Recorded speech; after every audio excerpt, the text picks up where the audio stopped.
Bonjour à tous et bienvenue sur la chaîne. Aujourd'hui nous abordons un sujet qui pèse sur beaucoup d'entre nous, comment se libérer des factures. Que vous soyez submergé par les factures courantes, par des dettes accumulées ou par l'angoisse des échéances, cette vidéo vous propose des stratégies rapides et pratiques pour reprendre le contrôle de vos finances. L'objectif, des actions concrètes, simples à mettre en place, qui réduisent le stress financier et améliorent votre flux de trésorerie. Dans cette vidéo vous verrez, une méthode pour prioriser vos factures, des tactiques pour réduire immédiatement le montant à payer, des solutions pour rééchelonner ou négocier vos dettes, et des outils et habitudes pour éviter que le problème ne revienne. Restez jusqu'à la fin, je partagerai un plan d'action en 7 jours pour commencer à voir du changement. Maintenant, commençons par la base, comprendre et classer vos factures. La première étape est mentale, accepter la situation sans dramatiser, puis agir de façon structurée. Prenez un carnet, une feuille Excel ou une application, et préparez-vous à faire l'inventaire complet. Étape 1. Faire l'inventaire. La première étape, et la plus importante, est de savoir exactement à quoi vous faites face.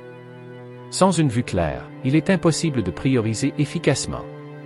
Prenez le temps d'énumérer toutes vos factures, montant, date d'échéance, organisme créancier, taux d'intérêt éventuel, et si le paiement est automatique.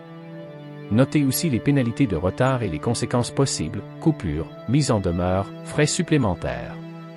Classez ensuite chaque facture en 3 catégories, essentielles, critiques mais négociables, et secondaires.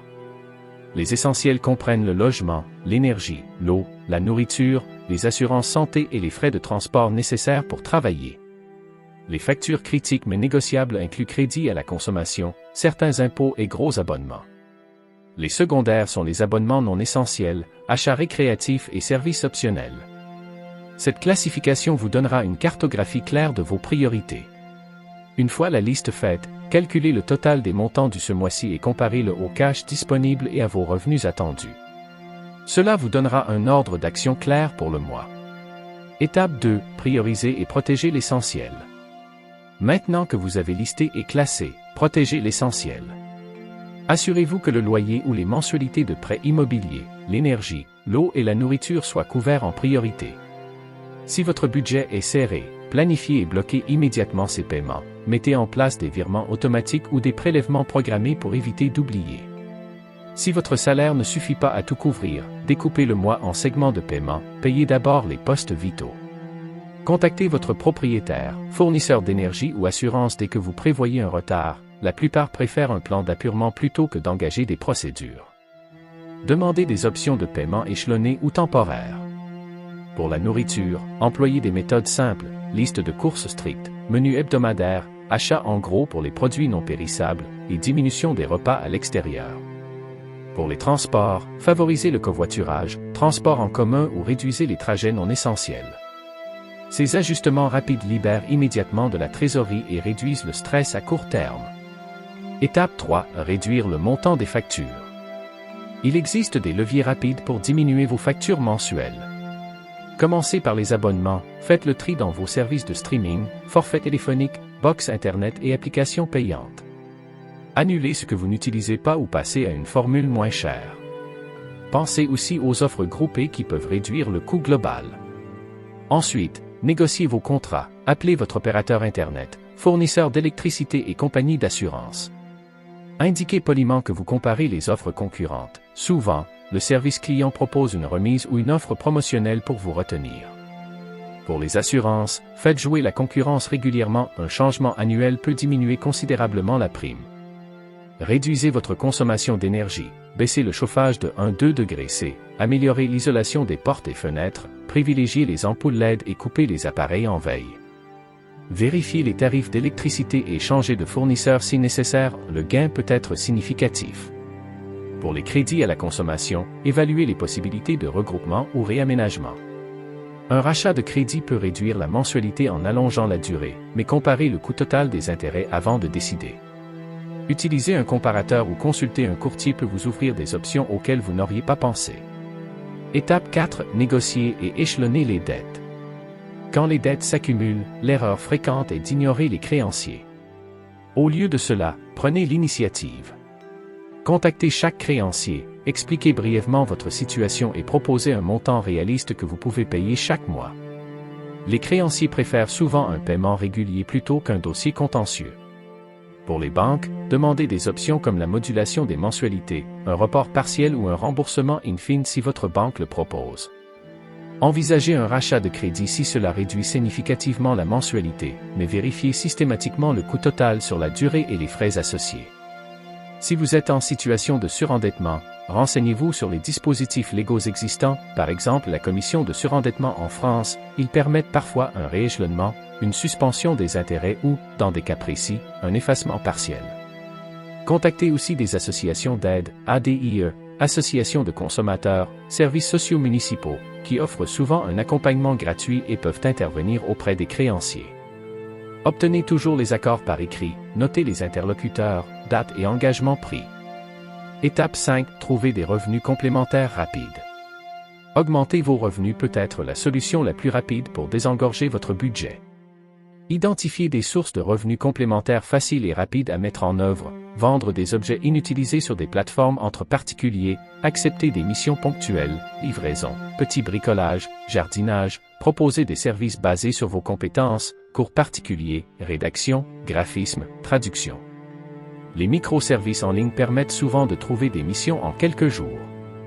Pensez aussi à monétiser un hobby, artisanat, photographie, objets faits main ou création numérique. Même quelques centaines d'euros supplémentaires par mois peuvent couvrir une facture critique. Explorez les aides sociales et locales, allocations, fonds d'action sociale, aides ponctuelles pour les factures d'énergie ou loyer. Certaines municipalités et associations proposent des aides d'urgence pour éviter les coupures de service ou l'expulsion. Renseignez-vous rapidement et préparez les documents nécessaires pour accélérer les demandes. Étape 6. Mettre en place un fonds d'urgence et des habitudes préventives. Pour ne pas retomber dans la spirale, créez un fonds d'urgence. L'objectif initial, constituer rapidement une réserve couvrant 1 à 2 semaines de dépenses essentielles, puis viser progressivement 1 à 3 mois. Automatisez les versements, même 10 à 20 euros par semaine, pour que l'épargne devienne régulière et non dépendante de la volonté du moment. Parallèlement, instaurez des habitudes simples, un budget mensuel clair, revenus dépenses fixes dépenses variables épargne, une revue des abonnements tous les 6 mois et un point financier mensuel pour ajuster le tir. Utilisez des outils de suivi si cela vous aide, application de budget, alerte bancaire, tableau de bord simple. Apprenez à différencier besoins et envies et à reporter les achats non essentiels. Enfin, travaillez sur la résilience à long terme, augmentez progressivement vos compétences pour accéder à des emplois mieux rémunérés, mettez à jour votre CV et développez un réseau professionnel. Ces actions, cumulées, protègent durablement votre situation financière. Plan d'action en 7 jours, introduction. Voici un plan concret sur une semaine pour commencer à réduire vos factures et reprendre le contrôle. Chaque jour a une action précise et mesurable. Ce plan vise à générer des résultats rapides tout en posant des bases durables. Suivez chaque étape dans l'ordre, notez vos progrès et conservez les preuves de vos échanges, emails, captures d'écran, numéros de référence. Plan d'action en 7 jours, jour par jour. Jour 1. Inventaire complet. Listez toutes les factures, indiquez montant, échéance, taux d'intérêt et classez-les par priorité. Calculez la trésorerie disponible pour le mois. Préparez un tableau simple, colonne créancier, montant, échéance, priorité, paiement automatique, oui, non, pénalité. Ce tableau sera votre feuille de route. Jour 2. Protégez l'essentiel. Programmez les paiements vitaux, loyer, énergie, nourriture, et informez les fournisseurs si vous anticipez un retard. Bloquez les virements automatiques nécessaires. Si vous avez des difficultés pour régler une mensualité de prêt, appelez la banque et demandez une modulation temporaire. Jour 3. Coupez les abonnements inutiles. Passez en revue vos services de streaming, abonnements et forfaits. Annulez, suspendez ou réduisez les formules. Transférez vos abonnements essentiels vers des offres moins chères si possible. Jour 4. Négociez au moins 2 contrats. Appelez votre opérateur Internet, fournisseur d'énergie ou assurance. Demandez une réduction, une offre de fidélité ou un geste commercial. Mentionnez poliment les offres concurrentes et demandez une confirmation écrite des améliorations proposées. Jour 5. Cherchez 2 sources de revenus rapides. Publiez des annonces pour vendre des objets. Inscrivez-vous sur une plateforme de mission ponctuelle ou proposez un service local basé sur vos compétences. Faites un premier suivi des réponses et planifiez l'exécution de ces missions. Jour 6. Contactez les créanciers pour échelonner les dettes. Proposez un plan de paiement réaliste et demandez une confirmation écrite des accords. Si besoin, faites appel à une association pour vous accompagner et obtenir un soutien dans les négociations. Jour 7. Mettez en place un virement automatique vers un fonds d'urgence et planifiez un rendez-vous mensuel dans votre agenda pour revoir le budget et ajuster vos actions. Consolidez les changements faits durant la semaine et vérifiez l'impact sur votre trésorerie. Exemple de script d'appel et d'email. Voici des formules courtes et efficaces à adapter pour contacter un créancier, un fournisseur ou un service client. Elles vous aideront à gagner du temps et à obtenir de meilleurs résultats. Script téléphone, négociation tarifaire. Bonjour, je suis client depuis X années. J'étudie les offres du marché et je souhaite savoir si vous pouvez me proposer une remise ou une offre fidèle pour mon contrat actuel. Script téléphone, demande d'échelonnement. Bonjour, j'ai une difficulté ponctuelle ce mois-ci et je souhaite proposer un plan de paiement. Je peux payer, montant réaliste, par mois pendant, durée. Pouvez-vous me confirmer par écrit? Email de confirmation après accord. Bonjour, suite à notre échange du date, je vous confirme que nous avons convenu d'un échelonnement de montant sur durée. Merci de m'envoyer la confirmation écrite et le calendrier des paiements. Utilisez un ton courtois, factuel et précis. Notez systématiquement le nom de l'interlocuteur, l'heure et la référence de l'appel. Ces preuves faciliteront tout recours futur.